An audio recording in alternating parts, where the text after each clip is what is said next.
Assalamualaikum warahmatullahi wabarakatuh. Salam satu hobi Kicau Mania Indonesia. Oke, alhamdulillah pada sore hari ini saya berkesempatan untuk membuat video seputar Kicau Mania. Lebih khusus seputar burung anis kembang lagi kawan ya. Dan sebelumnya saya ucapkan terima kasih yang sebesar-besarnya untuk kawan-kawan, untuk rekan-rekan yang sudah menyempatkan untuk mengeklik tombol subscribe di akun YouTube saya, dan terima kasih yang sebesar-besarnya untuk rekan-rekan yang menyempatkan berkomentar di dalam kolom komentar berisi tentang pertanyaan seputar burung kicau mania. Saya ucapkan terima kasih yang sebesar-besarnya. Saya akan membalas satu persatu apa yang kawan-kawan tanyakan di kolom komentar, dan bahkan saya sudah membagikan nomor WA saya. Mungkin kawan-kawan lebih ingin berkonsultasi secara intens, mengirimkan video anis kembangnya dan lain-lain. Saya terbuka untuk konsultasi seputar kicau mania. Oke, semoga saya sebagai akun YouTube yang memberikan edukasi, memberikan pengalaman, berbagi pengalaman terhadap rekan-rekan, bisa memberikan timbal balik kepada rekan-rekan. Tentunya semoga apa yang saya sampaikan di dalam setiap video ini sedikit banyak bisa memberikan referensi untuk rekan-rekan dan bisa dijadikan solusi apa yang saya sampaikan di akun YouTube saya. Oke kawan, pada kesempatan sore hari ini saya akan membahas sebuah tema. Tentunya ini saya ambil dari subscriber saya yang menanyakan seputar perawatan anis kembang. Pertanyaannya seperti ini kawan ya. Pak, saya itu mempunyai anis kembang yang saya rawat dari anakan. Dan sudah saya cek DNA kan dia berjenis kelamin jantan. Tapi kenapa sudah saya rawat 5 bulan, 6 bulan, bahkan setelah dia pastol, dia kok tidak kunjung gacor. Bahkan ketika dia anakan, dia ngeplongnya itu hanya 1 kali 2 kali, tidak bisa gacor dan banyak ngeriwiknya. Apakah ada yang salah dengan rawatan saya, Pak? Kok tidak bisa sama dengan anis kembang rekan-rekan yang usia anakan sudah gacor, sudah ngerol seperti itu. Nah, di sini akan saya bahas kawan ya, dan semoga saja apa yang saya bahas di sini nanti bisa memberikan pengalaman yang sama terhadap rekan-rekan yang kebetulan mempunyai pengalaman yang sama juga, dan nanti mungkin bisa dijadikan solusi rekan-rekan untuk mengatasi masalah itu kawan ya. Jadi gini, seekor burung anis kembang itu yang mampu memberikan performa maksimal, entah itu dia ngeplong, entah itu dia gacor, entah itu dia ngerol, dia pasti berada pada titik nyaman kawan ya. Lah, titik nyaman ini dipengaruhi oleh bermacam-macam faktor. Kalau kita bicara bermacam-macam faktor, itu adalah kompleks sesuatu yang luas. Bisa berpengaruh dari faktor genetiknya, bisa berpengaruh dari faktor makanannya, dan bisa berpengaruh dari faktor birahi dan emosinya yang terganggu karena dia mendapat intimidasi. Kawan ya. Dan pada kesempatan video kali ini saya lebih fokus terhadap pengaruh yang ketiga kawan ya.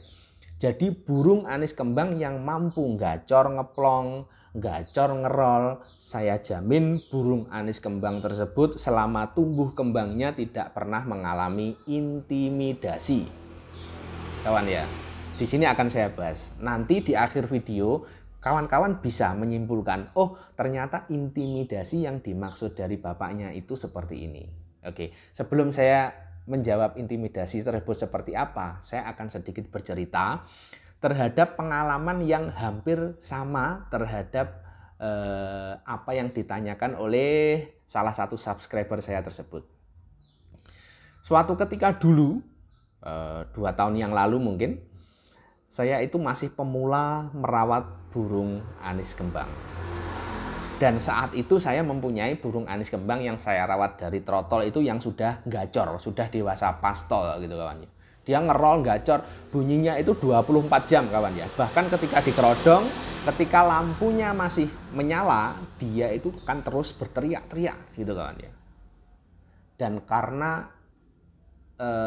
saya sudah berhasil merawat anis kembang sampai gacor, saya tertarik untuk mendatangkan trotolan anis kembang lagi kawan ya. Oke, singkat ceritanya saya mendatangkan anakan lagi ke tempat ini. Saya rawat dengan tulus, dengan ikhlas, sama seperti saya ngerawat burung anis kembang yang sudah gacor ini. Tidak saya bedakan sama sekali. Oke, sudah saya rawat 1 bulan, saya rawat 2 bulan, saya rawat 3 bulan, saya rawat 4 bulan. Burung tersebut di tempat saya ini tidak pernah ngeplong sama sekali kawan ya. Dia hanya ngeriwik, bahkan ngeriwiknya itu intonasinya itu sangat tidak jelas sekali.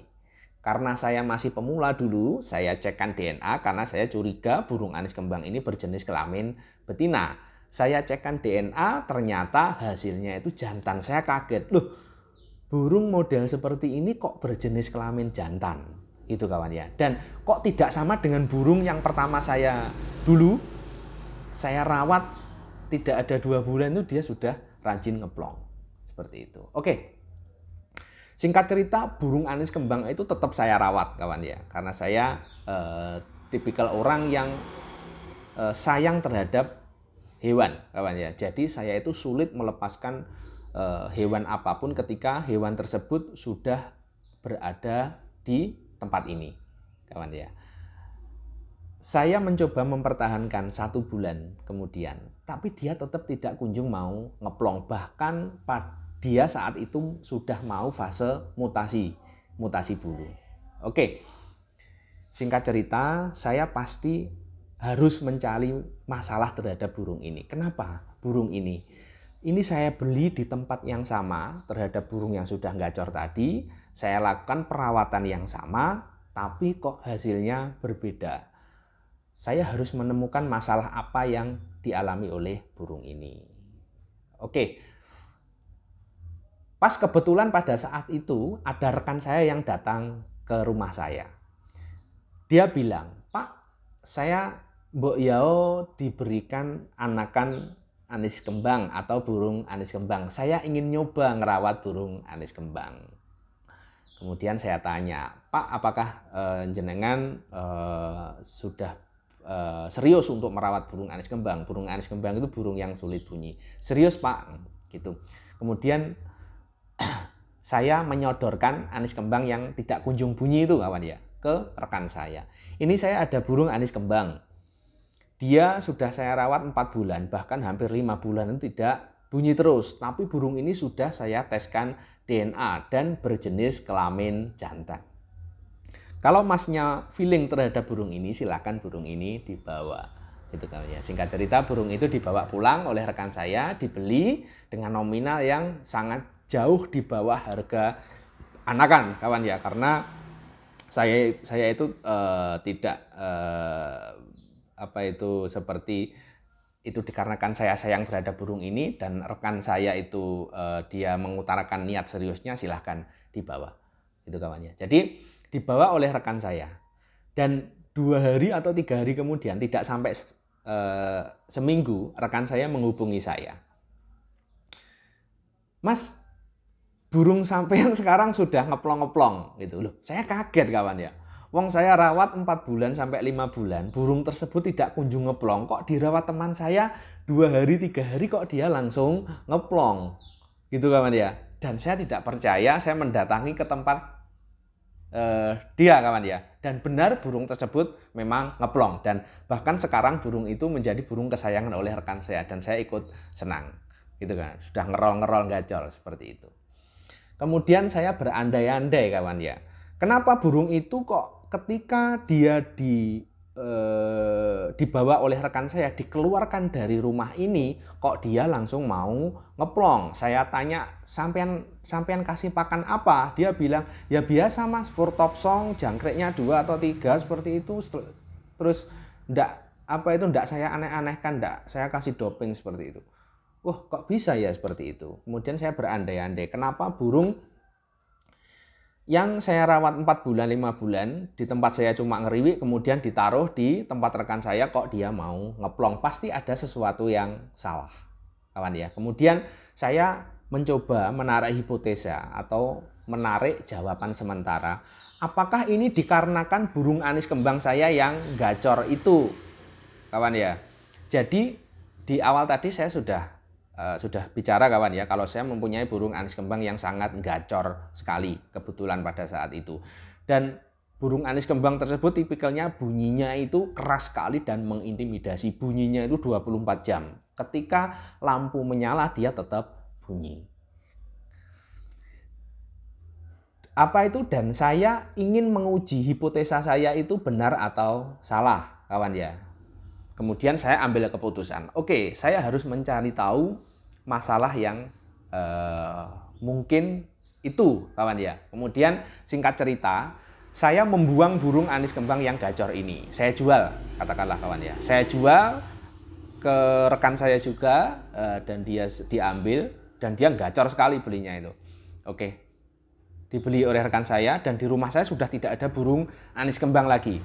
Kemudian saya mendatangkan lagi di tempat yang sama anakan burung anis kembang lagi, 1 ekor, kawan ya. Dan benar saja kawan ya, dan benar saja ketika saya mendatangkan burung anis kembang di tempat yang sama, 1 ekor berjenis kelamin jantan, dia perkembangan birahi dan perkembangan emosinya itu berjalan sangat cepat gitu kawan ya. Saya rawat 1 bulan dia sudah ngeplong, saya rawat 2 bulan dia sudah rajin sekali ngeplong, kawan. Dan ketika dia sebelum pastol sama seperti ketika saya merawat pertama kali burung anis kembang itu, kawan ya. Dia perkembangan birahi emosinya itu cepat, bahkan dia ngerol gitu kawan ya, dalam waktu yang sangat cepat. Oke, dari apa yang saya sampaikan itu saya menarik sebuah kesimpulan kawan ya. Ternyata ketika kita mempunyai anis kembang yang sangat gacor sekali, kawan ya, dan kita merawat lagi 1 ekor anakan anis kembang yang masih trotol, ternyata yang gacor tadi itu bunyinya itu bisa mempengaruhi atau bisa mengintimidasi dari burung anis kembang yang masih anakan ini, kawan ya. Apa yang saya katakan intimidasi adalah ini kawan ya. Jadi kawan-kawan mungkin bisa menarik kesimpulan, oh ternyata yang dimaksud ini gitu kawan ya. Dan semenjak itu kawan ya, saya selalu menerapkan metode seperti ini. Ketika saya merawat burung anis kembang yang masih trotol, saya harus tidak punya burung anis kembang yang sudah gacor, kawan ya. Dan ketika saya masih punya anis kembang yang sudah gacor dan saya ingin merawat anis kembang yang masih trotol, saya harus segera membuang anis kembang yang gacor tadi. Saya jual, kawan ya. Ketika sudah saya jual, saya baru mendatangkan trotolan burung anis kembang lagi. Dengan metode seperti itu, saya bisa atau anis kembang anakan saya itu bisa menjalani pertumbuhan dan perkembangan birahi dan emosi itu secara normal atau secara cepat. Bahkan sebelum dia mutasi dia selalu gacor. Gitu kawan ya. Dan kawan-kawan apabila mempunyai pengalaman yang sama, kebetulan kawan ya, entah itu apa yang saya sampaikan itu benar atau tidak, saya juga tidak menjamin bahwa apa yang saya sampaikan benar. Ini hanya berdasar atas pengalaman saya. Gitu kawan ya. Jadi ketika kawan-kawan mempunyai pengalaman yang sama dan kawan-kawan mendengar apa yang saya sampaikan ini, silahkan kawan memilih salah satu di antara 2 pilihan. Kawan-kawan lebih memilih anis kembang yang sudah gacor ini atau kawan-kawan lebih memilih ingin mempertahankan burung anis kembang yang masih anakan ini. Ketika kawan-kawan ingin memilih anis kembang yang masih anakan ini, saran saya silahkan kawan-kawan segera membuang burung anis kembang yang gacor, dijual kawan ya. Atau kalau kawan-kawan lebih ingin mempertahankan burung anis kembang yang gacor ini, silahkan kawan-kawan menitipkan anakan anis kembang kawan-kawan atau menjual anis kembang kawan-kawan di rekan kawan-kawan. Atau kawan-kawan ingin, Pak, saya ingin dua-duanya bagaimana? Saya pokoknya harus bisa merawat 2 ekor anis kembang, yang 1 gacor dan 1 masih anakan, nanti yang anakan ini harus gacor. Solusinya adalah kawan-kawan harus meletakkan 2 anis kembang ini di tempat yang berbeda. Kalau kawan-kawan mempunyai rumah yang luas sekali, biasanya di desa itu rumahnya luas-luas. Kebetulan di tempat saya itu hanya 1 petak kawan ya rumahnya. Jadi saya tidak bisa meletakkan burung anis kembang secara berjauhan. Kalau kawan-kawan mempunyai rumah yang luas sekali, halaman yang luas sekali, silahkan kawan-kawan menaruh burung anis kembang yang anakan katakanlah ditaruh di depan, burung anis kembang yang sudah gacor katakanlah taruh di jauh belakang sana kawan ya. Jadi ketika dia bunyinya itu tidak tampak mengintimidasi, tidak tampak keras. Itu mungkin solusinya kawan ya. Jadi silahkan kawan-kawan apabila pas kebetulan mempunyai pengalaman yang sama terhadap apa yang ditanyakan oleh subscriber saya dan apa yang saya sampaikan tersebut, silahkan mencoba solusi yang saya tawarkan itu, silahkan dipilih kawan ya.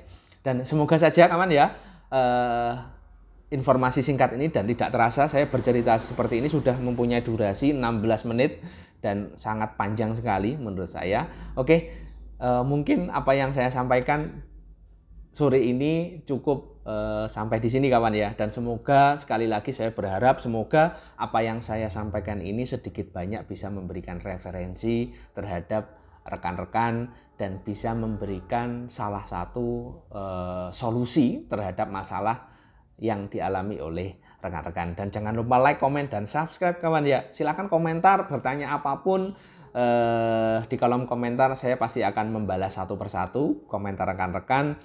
Dan terima kasih atas atensi, atas perhatian dari rekan-rekan. Semoga rekan-rekan sukses selalu dalam hal apapun. Dan semoga anis kembang rekan-rekan segera menunjukkan performa maksimal gacor dan ngerol. Oke, salam satu hobi, Kicau Mania Indonesia. Assalamualaikum warahmatullahi wabarakatuh.